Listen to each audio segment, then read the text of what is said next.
How to convert Bitcoin to USDT on Bybit.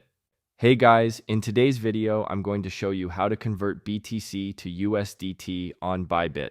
So make sure to watch this video till the end, and let's get started. First, open your Bybit mobile app and log into your account. Once you're on the home page, tap on the search bar at the top. Type BTC in the search bar, and you'll see different trading pairs like BTC/USDT, BTC/UST, and more.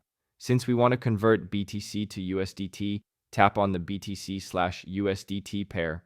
Now tap the sell button at the bottom of the screen. Enter the amount of BTC you want to convert. You can also use the slider to adjust how much BTC you want to sell. The app will instantly show you the equivalent USDT you'll receive. Once you're ready, tap the sell button again to place your order. Your BTC will be converted to USDT instantly if the market order is filled. If you want more like this, then make sure to hit that like button below and subscribe to my channel. That's all for the video.